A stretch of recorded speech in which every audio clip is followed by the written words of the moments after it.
ওম নমো ভগবতে বাসুদেবায়। জয় শ্রীকৃষ্ণ। রাধে রাধে। নমস্কার, আমি দীপা। দেশ ও দেশের বাইরে থেকে যে সকল দর্শকেরা এই মুহূর্তে ভিডিওটি অন করেছেন সকলকে সুস্বাগত জানাই রায়কিশোরী দীপা তথা সনাতন ধর্মীয় তথ্যমূলক চ্যানেলে। বছরে দ্বাদশ পূর্ণিমার মধ্যে একটি শ্রেষ্ঠ অন্যতম পূর্ণিমা হচ্ছে গুরু পূর্ণিমা। এটি হচ্ছে বছরের শেষ পূর্ণিমা। তাই বলা হয়েছে অন্যান্য পূর্ণিমা তিথির থেকেও এই পূর্ণিমা অত্যন্ত গুরুত্বপূর্ণ ও বিশেষ, অত্যন্ত শুভ ফল প্রদান করে। এই দিনে অনেকেই ভক্তির সহিত মা লক্ষ্মী ও সত্যনারায়ণের পূজা অর্চনা করেন। এই দিনে বিশেষ করে তারা বিশেষ সামগ্রী দিয়েও পূজা অর্চনা করেন। তো এই দিনে কিছু করতে পারেন কিংবা না পারেন, অবশ্যই বাড়িতে আপনারা একটি সামান্য কার্য করুন। এতে সংসারের দারিদ্রতা দূরীভূত হবে এবং মা লক্ষ্মীর কৃপা দৃষ্টি আপনাদের উপর বজায় থাকবে। খুবই গুরুত্বপূর্ণ আজকের ভিডিওটির প্রসঙ্গ জানার চেষ্টা করব আমরা প্রত্যেকেই। আর এরই পাশাপাশি থাকছে এই গুরু পূর্ণিমার বিশেষ মাহাত্ম্য কথা। আমাদের সকলের আজকের এই গুরুত্বপূর্ণ তথ্যগুলো জানা একান্তই প্রয়োজন। নমস্কার, আমি দীপা। দেশ ও দেশের বাইরে থেকে যে সকল দর্শকেরা এই মুহূর্তে ভিডিওটি অন করেছেন সবাইকে সুস্বাগত জানাই রায়কিশোরী দীপা তথা সনাতন ধর্মীয় তথ্যমূলক চ্যানেলে। আপনারা অবশ্যই পারলে শেয়ার করবেন যাতে তারাও উপকৃত ও সমৃদ্ধ হয়। ভক্তি ও মনোযোগের সহিত শ্রবণ করুন আমাদের আজকের ভিডিওটি। অবশ্যই চ্যানেলটি সাবস্ক্রাইব করবেন, পাশে থাকা নোটিফিকেশন বেল আইকনটি অল করে দিবেন। ভিডিও থেকে উপকৃত ও সমৃদ্ধ হবেন। একজন সনাতনী বোনকে আপনারা সাপোর্ট করবেন, ধৈর্য সহকারে শ্রবণ করবেন, আমি আশা রাখছি। আজকের এই গুরুত্বপূর্ণ তথ্যগুলো জানা একান্ত প্রয়োজন। আশা করছি আজকের এই তথ্যগুলো আপনাকে নিশ্চয়ই সমৃদ্ধ করবে, নিশ্চয় আপনার ভালো লাগবে। কমেন্টে জয় শ্রীকৃষ্ণের জয়, জয় শ্রী বিষ্ণুর জয় অথবা আপনার গুরুদেবের নামটি একটি বারের জন্য হলেও লিখে জানাবেন। পূর্ণিমা তিথি কিন্তু অত্যন্তই শুভ দিন এমনিতেও, তার উপরে আবার এই গুরু পূর্ণিমা পড়েছে 29শে জুলাই বুধবার দিন। মনে রাখবেন এটি কিন্তু খুবই একটি গুরুত্বপূর্ণ বিশেষ তিথি। যদি আপনার সংসারে কোনো দারিদ্রতা থাকে তবে এই যে বুধবার গুরু পূর্ণিমা পড়েছে, বুধবার গুরু পূর্ণিমার দিন আপনার মনস্কামনা মনোবাসনা পূর্ণে দারিদ্রতা দূরীভূত করতে আপনি অবশ্যই প্রভুর পূজা অর্চনা ও সেবা করবেন ভক্তি ভরে। এইরকম কয়েক সপ্তাহ যদি কেউ করতে পারে তবে তার জীবনের পাপ দূরীভূত হবে। লক্ষ্মী নারায়ণের পূজা অর্চনা করতে পারলে খুবই মঙ্গল এই বিশেষ দিনে। দেবী লক্ষ্মী হচ্ছেন ঐশ্বর্যের দেবী, আর সেই মা লক্ষ্মীর পূর্ণ তিথি বা মা লক্ষ্মীর বিশেষ দিন হচ্ছে এটি।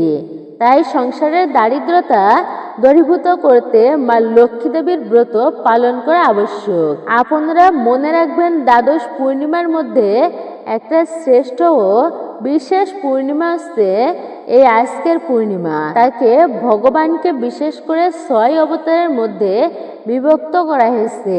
তার মধ্যে একটা হচ্ছে গুণাবতার, লীলা অবতার, মন্বন্তর অবতার, যুগাবতার এবং সপ্তাবেশ অবতার। মর্যাদা পুরুষোত্তম ভগবান ছিলেন গুণা অবতার। আবার শ্রীকৃষ্ণ ভগবান উনি লীলা পুরুষোত্তম অবতার। এইরকম করে এই যে বিশেষ করে ভগবানের সত্তাবেশ অবতার, মানে ভগবানের সমস্ত শক্তি তাতে আবিষ্ট হয়ে তিনি সমস্ত শাস্ত্রকে লিপিবদ্ধ করেছিলেন। বৈদিক যুগে এইরকম কোনো তালপাতায় বা এইরকম বই খাতায় লিপিবদ্ধ ছিল না। শ্রুতি ধারায় গুরুদেব মানে যিনি হচ্ছেন পাঠ করবেন নাম গুণকীর্তন করবেন ভগবানের, সর্বদা ভগবানের কথা মুখেই লেগে থাকবে। এইভাবে করে মানুষের মেধাশক্তি খুবই প্রভাবিত হয়। বিশেষ করে এই যে এমন একটা দিন যাকে বলা হয়েছে শ্রুতি পূর্ণিমাও বলা হয়, তো এই দিনে পাঠ করা এবং শিষ্যতা শ্রবণ করা খুবই মঙ্গলময়। এভাবে করে মানুষের মেধাশক্তি খুবই শ্রুতি ধারায় দিব্য জ্ঞান আকারে তা প্রবেশ করে। কিন্তু কালের প্রভাবে ব্যাসদেব বুঝতে পেরেছিলেন যে কালের প্রভাবে এই দিব্য জ্ঞান থাকবে না, ক্ষয়প্রাপ্ত হবে। তাই তিনি লিপিবদ্ধিত করেছিলেন সর্বপ্রথম এই ব্যাস দিবস। এই জন্য মূলত ব্যাসদেবের এই পবিত্র দিনে ব্যাসদেবের পূজা অর্চনা অবশ্যই করা উচিত ভক্তি ভরে। তো এই ব্যাসদেব যিনি হচ্ছেন যেদিনে আবির্ভূত হয়েছিল সেই দিনটি ছিল এই বিশেষ পূর্ণিমা, গুরু পূর্ণিমার দিন। অনেকেই ভেবে থাকি যে গুরু পূর্ণিমা বোধ হয় আমার গুরুদেবকেই স্মরণ করা হয় এই বিশেষ দিনে, কিন্তু না, গুরু পূর্ণিমা হচ্ছে ব্যাসদেবকে আদি গুরু বলা হয়। যদিও শাস্ত্রে বলা আছে অদীক্ষিত হয়ে কখনো, বিশেষ করে গোবিন্দ সেবা বা কাউকে সেবা অর্থাৎ সেবা দেওয়া উচিত নয়। অদীক্ষিত হয়ে যেই ব্যক্তি দেহত্যাগ করে সে নরকে গমন করে। অদীক্ষিত হয়ে যে কার্যই করুন না কেন সমস্ত কিছুই বৃথা যায়। শাস্ত্রে বর্ণনা করা হয়েছে যদি কেউ দীক্ষিত নাও হয় সেক্ষেত্রে অবশ্যই মনে মনে হলেও গুরুদেবকে স্মরণ করবেন, ব্যাসদেবকে গুরু জ্ঞানে পূজা অর্চনা করবেন। তারপরে তার পূজা করে আপনারা বিশেষ করে তাতে ফল হবে। শুধু তাই নয়, তারপরে তার পূজা করে শাস্ত্রে বর্ণনা করা হয়েছে যদি কেউ দীক্ষিত না হয় সেই ক্ষেত্রে মনে মনে সেই ব্যক্তি ব্যাসদেবকে গুরু জ্ঞানে তারপর তার পূজা অর্চনা করে এরপরে ধর্মানুষ্ঠানে যোগ দেবে, তাতেও ফল হবে। শুধু তাই নয়, এই গুরু পূর্ণিমা এত বেশি কেন মাহাত্ম্যপূর্ণ, এই গুরু পূর্ণিমা তাৎপর্যই বা কি রয়েছে? এই দিনে তো আমরা সেই বুদ্ধদেবের কথা জানতে পারি। একটা ধর্ম প্রচার করেছেন, অহিংস পরম ধর্ম। এই সুন্দর বাণী দিয়ে প্রচার করেছেন, মানে যার জীবনের মাধ্যমে নিজের আচরণের মাধ্যমে জগৎকে শিক্ষা দিয়েছেন আর ব্যক্তিরা সেই শিক্ষাকে অনুসরণ করে দিনগুলি অতিবাহিত করেন, শিষ্যদের জ্ঞান প্রদান করেছিলেন।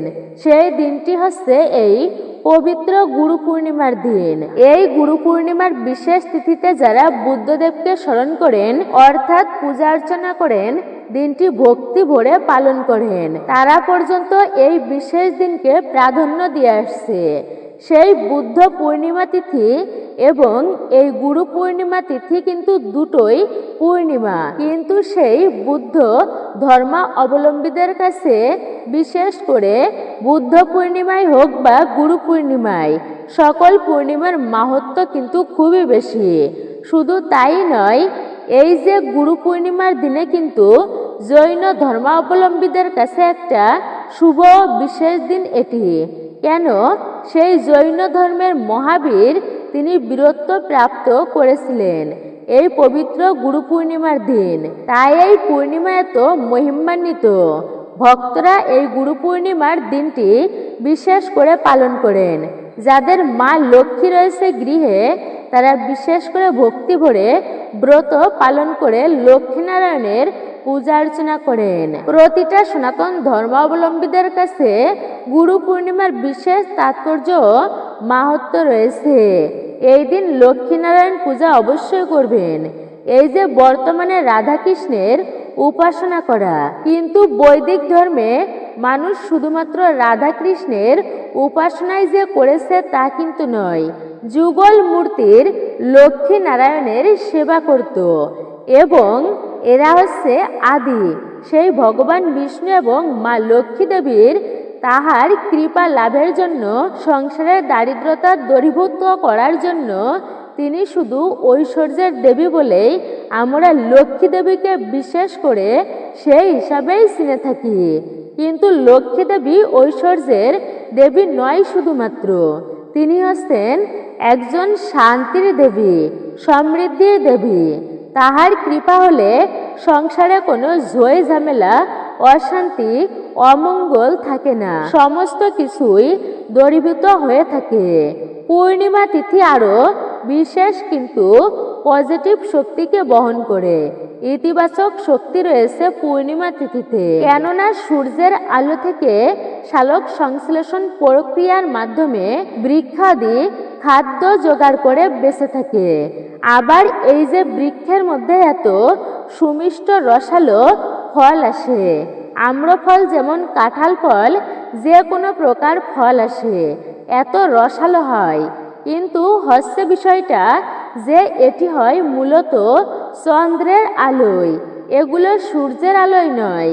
এই যে শস্যদানা এত পরিপুষ্ট হয়, শাস্ত্র মতে যে স্থানে পূর্ণিমার আলো ভালো পড়ে ওই স্থানে ওই সময়ের জন্য শস্যদানা তা কিন্তু খুবই ভালোভাবেই উৎপন্ন হয়। শুধু তাই নয়, এই যে ফুল প্রস্ফুটিত পর্যন্ত হয়, কিন্তু সূর্যের আলোয় নয়, এটা চন্দ্রের আলোয়। তাই সূর্য এবং চন্দ্র দুটি গ্রহই অত্যন্ত গুরুত্বপূর্ণ। মূলত এই পূর্ণিমার দিনে সাধুসন্ত ব্যক্তিরা, মহাজনেরা অপেক্ষা করে থাকেন সাধনা করার জন্য। এমনকি তান্ত্রিক মতে শ্রবণ করলে আপনারা হয়তো অবাক হবেন। অনেক বিদ্যা প্রয়োগ করা হয়, যেমন দশম মহাবিদ্যা রয়েছে, মারণ বশীকরণ, তারপরে বিভিন্ন বিদ্যা প্রয়োগ করা হতো। এইভাবে করে কিছু কিছু বিদ্যা আছে যে পূর্ণিমার দিনে প্রয়োগ করতে হয়, কেননা এই কার্যগুলো করার জন্য শুভ তিথি লাগে সেই বিদ্যাগুলো প্রয়োগ করতে। তাই তো পূর্ণিমার দিন অনেক ধর্মীয় কাজের জন্য বিশেষ শুভ এবং গুরুত্বপূর্ণ বলা হয়েছে। শাস্ত্রে এমনটা বলা হয়েছে, যদি কারোর কোনো গুরুদেব না থাকে তবে সে মহাদেবকে গুরু জ্ঞানে তারপরে তার সেবা করতে পারে, মানে ধর্মীয় কার্য করতে পারে। তো সেই মহাদেব কিন্তু সপ্ত ঋষিকে এই গুরু পূর্ণিমার দিনেই তিনি জ্ঞান দান করেছিলেন। তাই আমরা প্রথমত জেনে নেব যে এই গুরু পূর্ণিমার তিথি মূলত কতটা সময় থাকবে আর এটা কোন দিন পালিত হবে। 2026 সালে গুরু পূর্ণিমা 29শে জুলাই বুধবার পালিত হচ্ছে। এই দিনটি বাংলা 1433 সনের 23শে শ্রাবণ। শুভ তিথি শুরু হচ্ছে 18 জুলাই মঙ্গলবার দিন সন্ধ্যা 6টা 18 মিনিটে এবং এই তিথি সমাপ্ত হচ্ছে 29শে জুলাই 2026 রাত্রি 8টা 10 মিনিটে। উদয়া তিথি অনুসারে 29শে জুলাই বুধবার দিন পালিত হচ্ছে গুরু পূর্ণিমা। এই দিনে ব্রতের নিয়ম কি?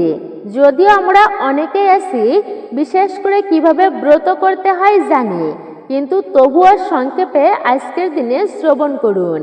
সংযম পালন করতে হয়, নিরামিষ খাবার আদি গ্রহণ করতে হয়, খারাপ ভাষা, ঝগড়া, ঝই ঝামেলা, অশান্তি করতে হয় না। এই দিনটি ভক্তিময়ভাবে পার করতে হয়, কিন্তু মা লক্ষ্মীর পূজা অর্চনা আপনারা অবশ্যই দেবেন।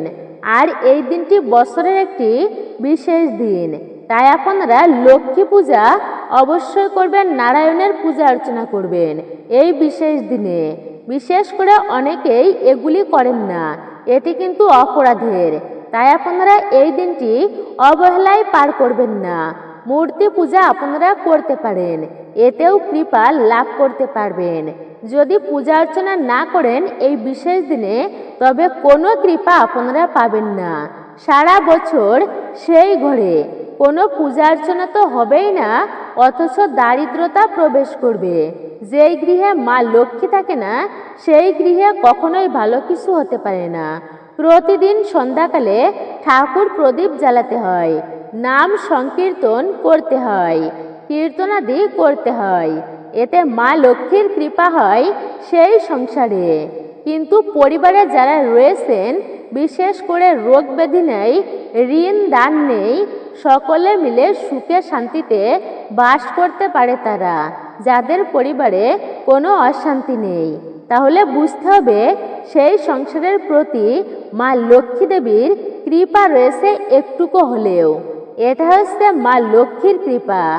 আর সেই লক্ষ্মী দেবীর কৃপা লাভ করতে হলে শুধু যে এই মাসের একটা দিন, পূর্ণিমার দিন আমি লক্ষ্মী পূজা করব, আর এই দিনে যদি লক্ষ্মী পূজা করি সারা বছর আর কোনো পূজা অর্চনা করব না, এটা নয়।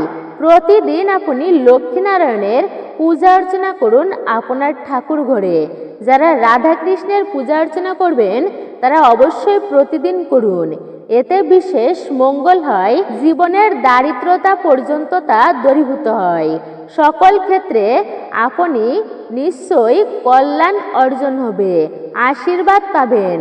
এমন করে ব্রতের আগের দিনে সংযম পালন করে এই পূর্ণিমার দিনে ঘুম থেকে উঠতে হয় খুবই সকাল সকাল, কেননা আমরা বেশিরভাগ অলস ব্যক্তি, দেরিতে ঘুমাতে পছন্দ করি এবং দেরি করে ঘুম থেকে উঠি। কিন্তু বলা আছে যেই ব্যক্তি ঘুমিয়েই থাকে শুভ দিনে তার ভাগ্যটাও ঘুমিয়ে যায়। এই জন্য প্রত্যেকের সূর্য উদয়ের পূর্বেই ঘুম থেকে ওঠা উচিত, শাস্ত্র মতে বলা হয়েছে। এবং ঘুম থেকে উঠে সকালবেলায় কিছু কার্যের মাধ্যমে জীবনটা কিন্তু পজিটিভ শক্তির মাধ্যমে আরও ভালোভাবে পার করা উচিত। এই জন্য একটা কথাই রয়েছে যে সকালবেলায় শিরোনামটা দেখেই বোঝা যায় যে আপনার সারাটা দিন কেমনভাবে পার হবে। সকালবেলায় আপনার দিনটি শুরু করার আগেই ঘুম থেকে উঠে বাসি কার্য করে নেবেন। তারপরে আপনারা স্নানাদি করে পরিষ্কার শুদ্ধ বস্ত্র পরিধান করে ঠাকুর পূজা দিতে হয়। এরপর আপনি দীক্ষিত হলেও সেই গুরুদেবের মন্ত্র জপ করবেন। যদি দীক্ষিত না হন তাহলে হরে কৃষ্ণ মহামন্ত্র জপ করবেন। এই কলিযুগের সবথেকে শ্রেষ্ঠ উপায় হচ্ছে মনস্কামনা পূরণের জন্য অথবা ভগবানের কৃপা লাভের জন্য তার মন্ত্র, দিব্য মন্ত্র জপ করা। এর উপরে কোনো শ্রেষ্ঠ উপায় নেই। এই মন্ত্র জপের মাধ্যমে অনেকেই কিন্তু তাদের মনোবাসনা পূর্ণ করতে পারে। অনেকেই ধনী হতে চায়, কিন্তু মূলত ধন কাকে বলে আমরা সেটা অনেকেই জানি না। প্রকৃত ধনী কাকে বলে? এই যে সেই রূপ গোস্বামীর কাছে একটা ব্যক্তি একবার গিয়েছিল। একটা ব্যক্তি তিনি মহাদেবের তপস্যা করেছে অনেক কাল ধরে। তপস্যায় মহাদেব সন্তুষ্ট হয়ে সেই ব্যক্তির কাছে আসলো, বলল তুমি কি চাও বলো। সেই ব্যক্তি তখন মহাদেবকে বলল যে প্রভু, আমি অনেক ধনী হতে চাই, আমাকে অনেক ধন সম্পদ দাও। তখন মহাদেব বলল যে আমার কাছে ধন সম্পদ নেই, তুমি একটা কাজ করো, তুমি বৃন্দাবনের সনাতন গোস্বামীর কাছে যাও, তার কাছে একটা পরশ পাথর আছে, সেই পরশ পাথর তোমাকে দিবে, তুমি তাহলে অনেক ধনী হতে পারবে। তো ঠিক আছে, সেই সাধক বৃন্দাবনে এসেছে। সনাতন গোস্বামীর কাছে গেল সেই ব্যক্তি, গিয়ে প্রণাম করলো এবং সমস্ত কাহিনী বলল যে বাবাজি, আমাকে মহাদেব পাঠিয়েছে, দেবাদিদেব মহাদেব আপনার কাছে নাকি একটি পরশ পাথর তিনি রেখেছেন। তিনি বলল যে পরশ পাথর আছে আপনার কাছে। সেই সনাতন গোস্বামী বলল, তুমিও পরশ পাথর নিতে এসেছো? ঠিক আছে, গিয়ে দেখো, আমার এই ভজন কুটিরের পিছনে কোথাও হয়তোবা পড়ে আছে। সেই ব্যক্তি তো মহা আনন্দে তিনি প্রবেশ করেছে সেখানে। অনেক খোঁজাখুঁজি করতে করতে দেখলো অর্ধেক মাটির নিচেই ঢুকে গিয়েছে। এমন অবস্থা হয়েছে সেই পরশ পাথরটি পড়া রয়েছে অর্ধেক মাটির নিচেই।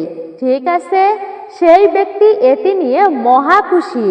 সে আনন্দে উৎফুল্ল হয়ে রাস্তা দিয়ে যাচ্ছে বাড়ির দিকে। যেতে যেতে তার মনে একটা প্রশ্নের উদয় হলো যে সনাতন গোস্বামী তো এত বড় মহামূল্যবান একটা পরশ পাথরকে তিনি তুচ্ছ মনে করেছেন, আর তুচ্ছ জ্ঞান করে তার কুটিরের পিছনে ফেলে রেখেছেন। না জানি তার কাছে আরো কত মহামূল্যবান সম্পদ আছে। কেননা যেই ব্যক্তি এত মহামূল্যবান সম্পদকেও তুচ্ছ জ্ঞান করতে পারে, তার মানে তার কাছে আরো মূল্যবান কোনো সম্পদ আছে। যদি আমি সেই সম্পদটি চাই, উনি তো সাধু মানুষ, তাহলে সম্পদ দিয়ে সে কি করবে? তাহলে আমাকে নিশ্চয়ই সেই সম্পদ দেবে। ঠিক আছে, তখন সেই ব্যক্তিটা আবার ফিরে গেল সনাতন গোস্বামীর কাছে। তখন সেই সনাতন গোস্বামী বলতে লাগলো, হ্যাঁ অবশ্যই আছে, তুমি কি নিতে চাও সেই সম্পদ? হ্যাঁ গুরুজি, আমি নিতে চাই। তাহলে একটা কাজ করো, শুদ্ধ হয়ে এই যমুনা নদীতে স্নান করে এসো, তোমাকে আমি সেই মহামূল্যবান সম্পদ দিব। এরপরে সেই ব্যক্তি যেই স্নান করে আসলো, তাকে কৃষ্ণ নামে দীক্ষিত করেছিল।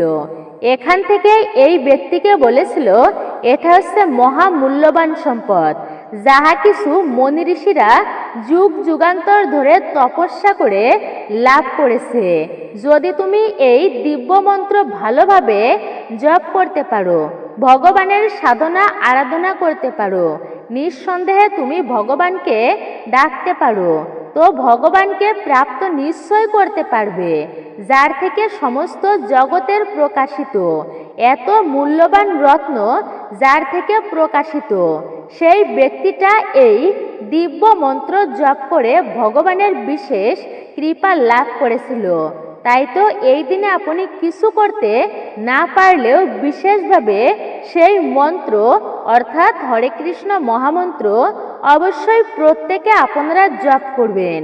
যদি কারোর কিছু সেই রকম মনস্কামনা থাকে, তবে আপনি এই মন্ত্র জপ করার শেষে অবশ্যই ভগবানকে একটি পুষ্প নিবেদন করে সেই মনোবাসনার কথা ভগবানকে জানাতে পারেন।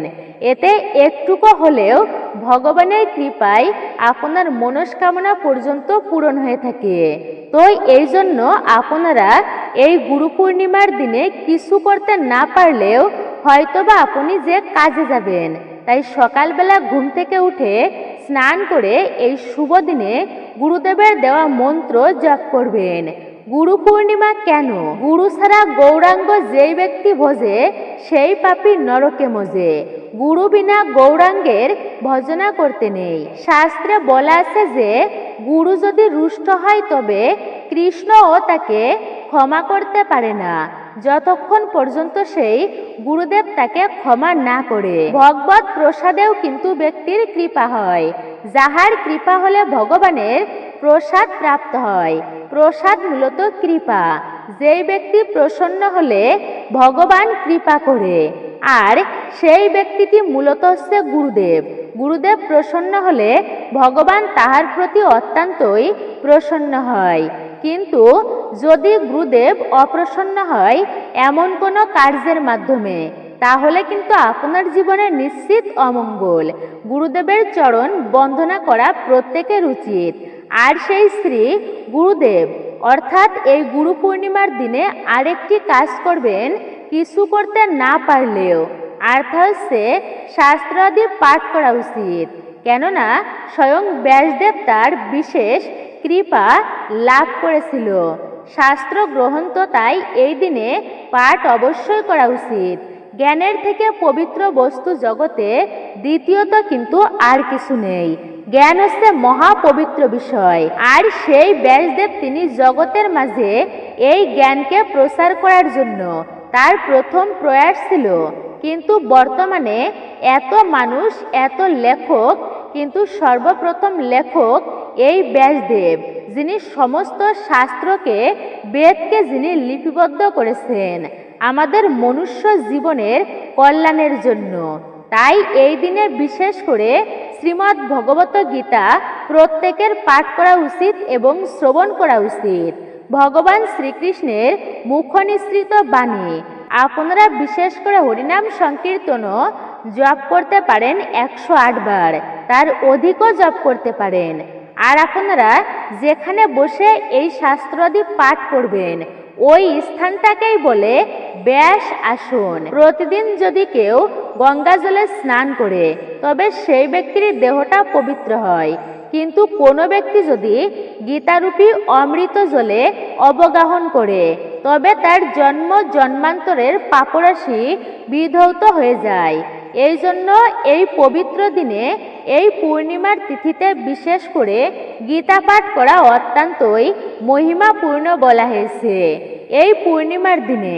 কেননা অন্যান্য দিনে ধর্মীয় কার্য করলে যে পুণ্যফল লাভ হয়, কিন্তু এই পবিত্র দিনে বিশেষ করে গুরু পূর্ণিমার দিনে সেই ধর্মকার্য করলে তার থেকে সহস্র গুণ বেশি পুণ্যফল লাভ করা যায়। তো এই দিনে আপনারা অবশ্যই সকালবেলায় ঘুম থেকে উঠে স্নান করবেন। আবার গঙ্গা স্নানের বিশেষ মাহাত্ম্য বলা হয়েছে।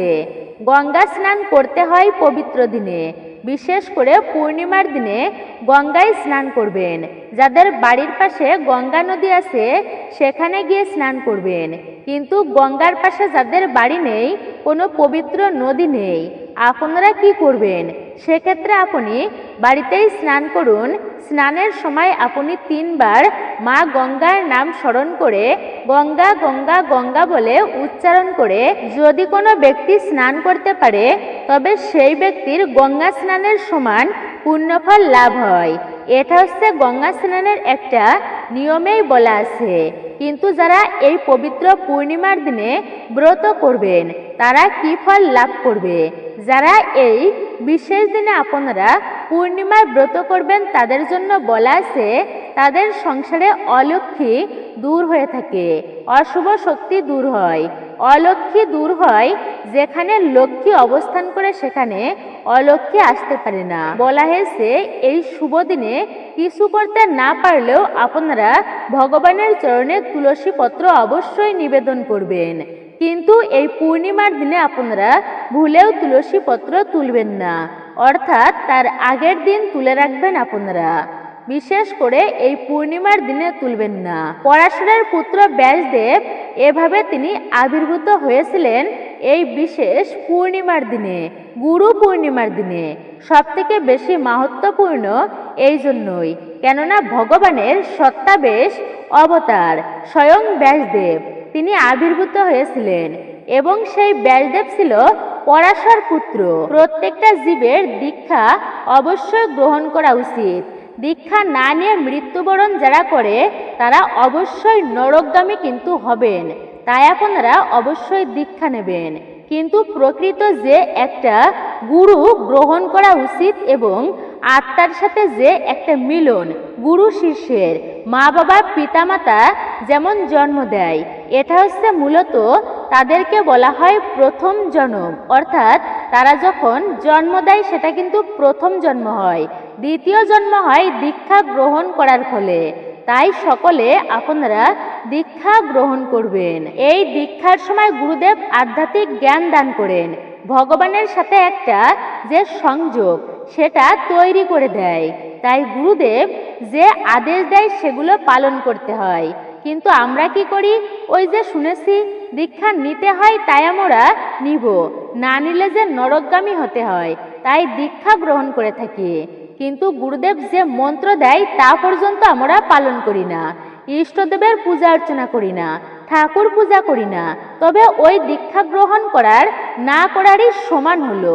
দীক্ষা গ্রহণ করেই বা কি হলো? তাই বলা হয়েছে আপনারা অবশ্যই দীক্ষা গ্রহণ করে নিয়ম মেনেই আপনারা চলবেন। তাহলেই কিন্তু আপনি দীক্ষা গ্রহণ করা আপনার সার্থক হবে। এইবার আসুন আমরা শ্রবণ করব যে লক্ষ্মী দেবীর প্রতি যাদের ভক্তি আছে, শুধু লক্ষ্মী দেবী নয়, ভগবান এবং মা লক্ষ্মীর এই দিনে পূজা অর্চনা আপনি করবেন। এতে সংসারের দারিদ্রতা দূরীভূত হবে। তবে এই দিনে যদি পূজা নাও করতে পারেন, তবে কোন কার্যটি করবেন? একটা ফল বাড়িতে আনলেই কি দারিদ্রতা দূরীভূত হবে? ব্যাপারটা একদমই সেই রকম নয়। আপনারা এই শুভ দিনে ভগবানের প্রিয় সুমিষ্ট রসালো ফল আম্রফল, যেমন জগন্নাথের প্রিয় ফল হচ্ছে কাঁঠাল ফল, তাই এই শুভ দিনে আপনি কিছু ফল বাড়িতে এনে আপনার পছন্দ মতো সেই ফল দিয়ে ভগবানের ভোগ নিবেদন করুন। কেননা ভগবানকে ভোগ দিলে এতেও ভগবানের বিশেষ কৃপা লাভ করা যায় এবং সেই প্রসাদ নিজেরা গ্রহণ করুন। আর এই প্রসাদ গ্রহণের মাধ্যমেই হচ্ছে প্রকৃত কৃপা। কেননা প্রসাদের সর্বদুঃখানাম হানিরস্য পূজায়ন্তে। অথবা আপনারা কিছু ফল গরিব দুঃখীদের দান করতে পারেন। যদি সেই রকম সামর্থ্য থাকে এই পবিত্র গুরু পূর্ণিমার দিনে, এতেও এই যে দান করলেন আপনি, এর মাধ্যমেও আপনার সংসারের দারিদ্রতা নিঃসন্দেহে দূরীভূত হবে। যদি সেই রকম মনে আপনার বিশ্বাস এবং ভক্তি থাকে, কেননা দানের মাধ্যমেই ধন শুদ্ধ হয়, দ্রব্যের শুদ্ধ হয়, গৃহের দারিদ্রতা কিন্তু দূরীভূত হয়ে থাকে। তাই আপনারা এই দিনে গরিব দুঃখীদের দান করতে পারেন। দানের মাধ্যমে বিশেষ মঙ্গল হবে, আপনি আশীর্বাদ প্রাপ্ত করতে পারবেন। এটাই জীবনের চরম প্রাপ্তি, কিন্তু আশীর্বাদ লাভ করা। তাই আপনারা এই দিনে অবশ্যই দান করবেন আপনার সাধ্য সামর্থ্য অনুযায়ী। অথবা কিছু ফল এনে বাড়িতে সুমিষ্ট রসালো ফল, আম্রফল, কাঁঠাল ফল এনে আপনি ভোগ নিবেদন করতে পারেন স্বয়ং ভগবানকে। আপনার ঠাকুরকে ভোগ দিয়ে সেই প্রসাদ গ্রহণ করুন। ওম নমো ভগবতে বাসুদেবায়। মূলত এটাই ছিল আমাদের আজকের ভিডিওটি আপনার কাছে কেমন লেগেছে মূল্যবান মতামত জানাতে একদমই ভুলবেন না। আর আপনি যদি আমাদের চ্যানেলের নতুন দর্শক হয়ে থাকেন, বিনীত অনুরোধ করছি চ্যানেলটি অবশ্যই সাবস্ক্রাইব করুন। পাশে থাকার নোটিফিকেশন বেল আইকনটি অল করে দিন। সকলে ভালো থাকুন, সুস্থ থাকুন, পরম করুণাময় ঈশ্বরের অশেষ কৃপায়। আর আমাদের ভিডিও দেখতে থাকুন।